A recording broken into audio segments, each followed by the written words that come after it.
歐 Sir，こんにちは。係，こんにちは。係，我哋咧今日咧要去做資料搜集，為咗嚟緊我哋嗰個去日本嘅交流團努力。係，頑張ってください。係，不過咁啊，阿史 Lucy 同學咧，佢咧掛住去玩啊，所以咧今日由我嚟咋，我咧係底尾啊。哦，你叫做底尾啊，係啊好，底尾神，咁係啊今日要你幫手咯喎。係啊，其實咧我一條鯊魚，不過咧因為我個樣太似底尾，所以咧我爹哋媽咪就改咗呢個名啦。咁咧我哋咧今日咧就會去睇啲乜嘢咧？今日我哋會睇下咧喺19世紀末、20世紀初喺香港居住嘅日本人，後來佢哋冇離開到香港喎，就咁長期留喺香港喎。咦，你講緊嗰個叫做19世紀末、20世紀初，你係呢個咩之明治維新嘅時期？點解佢哋會嚟香港嘅？係啊，就喺明治維新嘅時期咧，都有一班日本人咧就嚟咗香港嘅，陸陸續續嚟。咁咧佢哋咧各自有不同嘅遭遇，入邊都有啲故事嘅，可以介紹俾大家睇。喺個大時代嘅背景底下咧，有一啲嘅普通嘅民眾，佢哋嚟咗香港，佢哋係過啲咩生活咧？點解佢哋會長眠喺呢一度咧？咁同大家講下呢方面嘅故事嘅。哦，咦，咁我哋咧首先會揾邊一個一號人物咧？一陣間咧，我哋帶大家去睇下第一個瞓咗喺呢一度嘅一個日本人。係。咁緊要？係啊。去咯。呢位人士咧，佢係一位呢個軍官嚟㗎，係一個日本嘅陸軍少尉嚟㗎。哦。係。原來竟然有一個陸軍少尉嚟咗香港，仲喺度長眠啊！哇。係。咁我哋真係要去睇下啦。好。去啦。我哋而家去啦。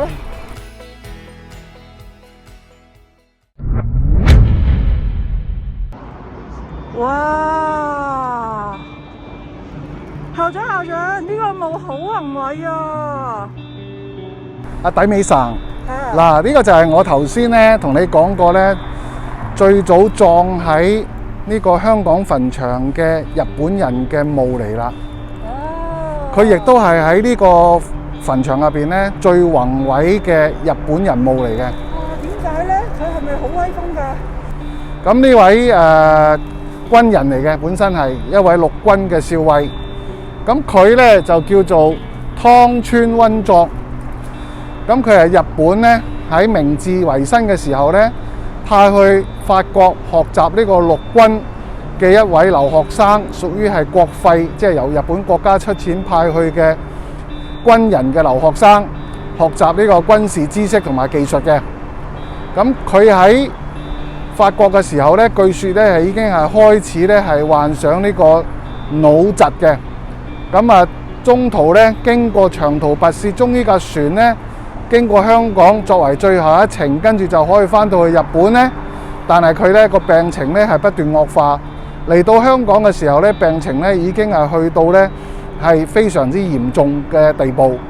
咁結果咧抵埗之後2日到咧，佢就喺香港咧就係病逝嘅。佢喺香港死咗之後咧，咁啊由呢個當時呢個法國軍艦嘅人員、法國領事，再同埋香港嘅日本領事一齊咧，就為佢咧係辦理呢個後事。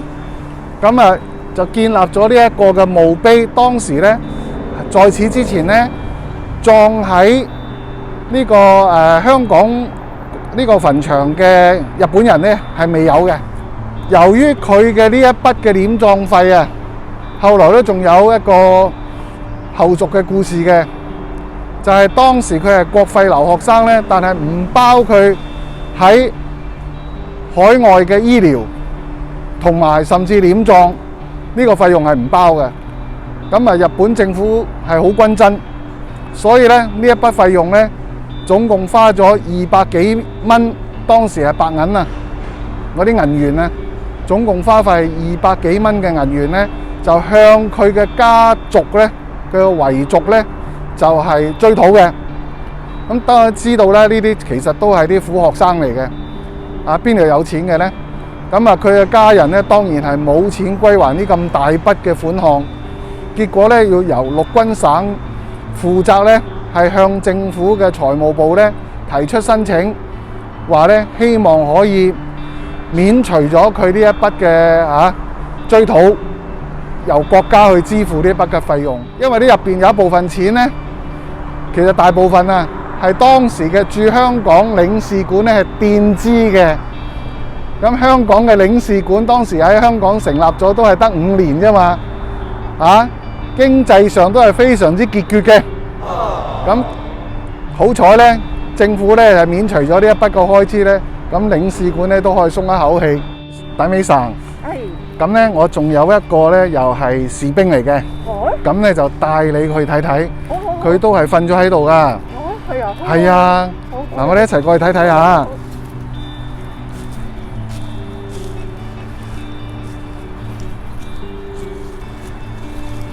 嗱，呢一個嘅墓碑咧規模係細啲啦，同頭先嗰個比咧，起碼細咗三分之二啊！咁呢一個咧就唔係陸軍咯，呢個係水兵嚟嘅。咁喺上面有個弱字，點解咧？弱即係年青嘅最低級嘅水兵。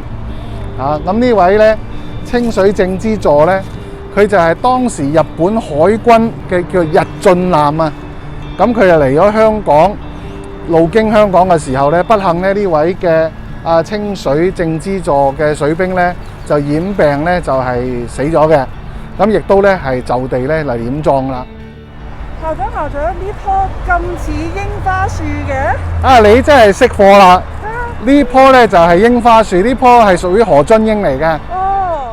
咁香港咧有10幾棵咧係喺呢個香港墳場嘅。其餘嘅仲有14棵咧，分佈喺日本人學校同埋日本總領事嘅官邸嗰度嚟嘅。不過好可惜啊，我睇唔到好靚嘅何津英添。底美神你就放心啦，我咧已經咧事先咧喺早上個月嘅時候咧，已經係拍咗一批嘅喺呢度盛放嘅呢個何津英咧，就俾你欣賞㗎。好啊，睇睇先。正開，還未懂跟你是愛。明日花，昨日已開。我哋今次又認識邊一個叔叔咧？我而家介紹嘅另外一位咧，喺呢度即係永遠都喺呢度瞓覺嘅呢位人士咧，佢都係一個同日本政府有關嘅人員嚟嘅。咁咁啱咧，就喺呢個我哋呢個嘅墳場，香港墳場嘅一個南，呢度就北啦，喺最北端嗰度嘅。咁呢一位咧就係叫做德永喜三。咁佢咧原來咧就係日本外務省嘅官員嚟嘅，就派嚟香港嘅。佢係一位書記官嚟嘅。咁原來咧佢係佐賀縣嘅氏族嚟嘅，即係話咧佢嘅祖先咧都係屬於呢個武士階級。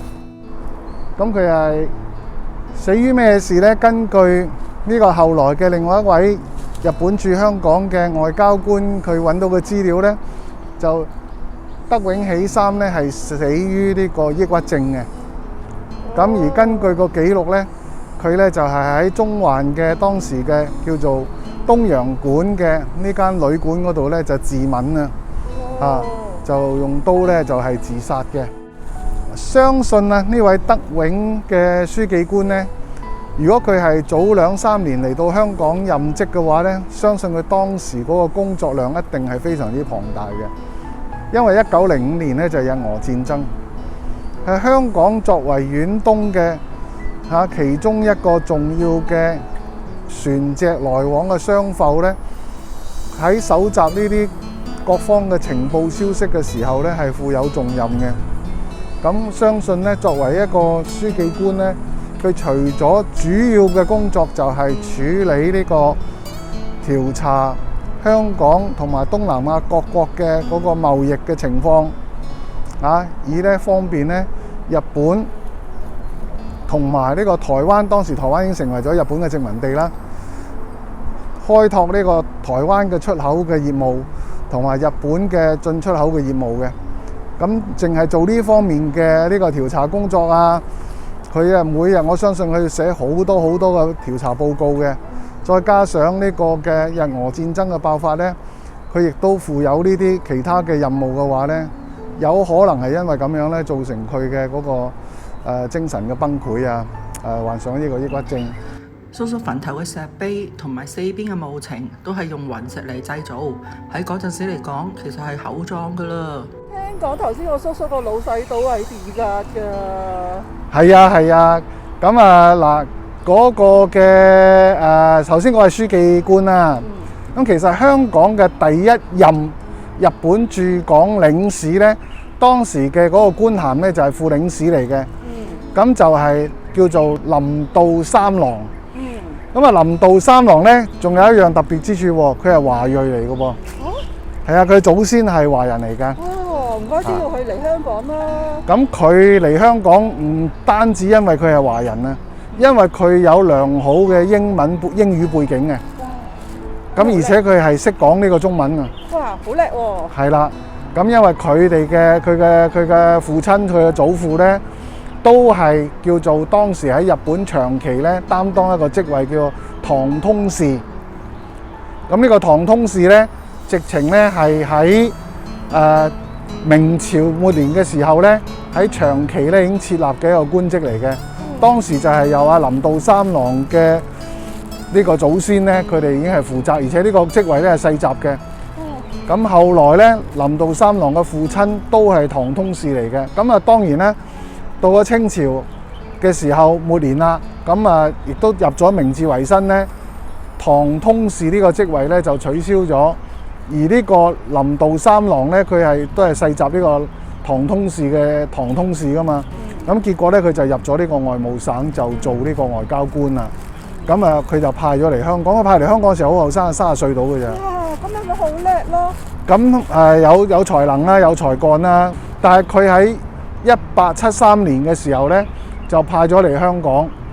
咁好可惜呢，佢喺香港只係工作咗3個月呢，就因為呢身體呢亦都係出咗問題呢，就翻去日本嘅。翻去日本幾日之後喺東京呢，佢就係自殺身亡嘅。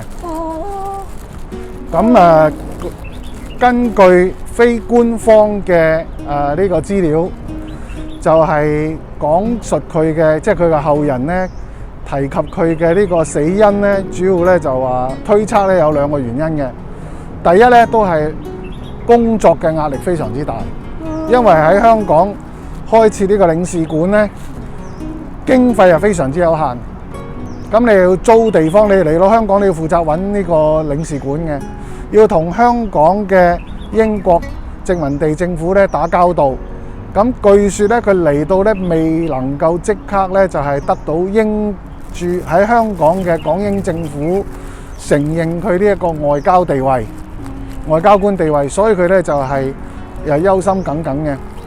咁啊，第二咧就係政府俾佢嘅個經費咧非常之有限，咁佢嚟到要租個地方，第一要住啦，第二亦都要嚟做領事館嘅。喺邊度㗎？咁咧根據資料顯示咧，當時嘅嗰個領事館其實就係我哋而家咁講叫做樓下就領事館，樓上就住宅嚟嘅。好香港啊！咁咧就係喺呢個卑利街啊，即係斜路好斜嗰度咧，卑利街。咁其實近住堅道嗰頭嘅。咁啊係地下咧就係呢個辦公嘅地方，樓上咧就住咗呢個林道三郎呢個副領事同埋個書記官嘅。咁當時嘅租金唔平啊。幾錢啊？嗰陣時嘅租金咧成122銀元。哇，好多錢！嗰陣時一個經理成年收入嚟㗎啦。係啊，經理喎。成年收入喎。嗰陣時一般嘅人嘅一個月人工可能都係得10元8塊嘅咋。打住家工1個月先得1蚊嘅啫嘛。當時嘅領事最主要工作咧就喺香港咧為日本國內嘅企業開拓商機。盡量希望喺香港咧可以咧揾到多啲呢個生意嘅門路，等日本嘅產品咧可以咧係出口嚟香港咁好可惜咧，佢亦都係受唔住呢啲壓力咧，咁就出現咗呢個抑鬱症，咁要求回國，係佢主動要求回國嘅，咁批准佢回國述職，但係咧幾日之後咧，佢就喺東京咧係呢個自殺咧就身亡。咁啊，跟住就繼任嘅咧都未揾到合適嘅人，我哋又要英文又要中文都得係嘛？唔係咁容易揾，卒之揾到都係揾到個替工嘅咋。嗰個替工係應承嚟都係嚟3個月啦。唉，做官咁難，咁啲人嚟做生意會唔會好啲呢？到底明治期間日本人喺香港做生意會唔會好過做官呢？下一集話你聽啦。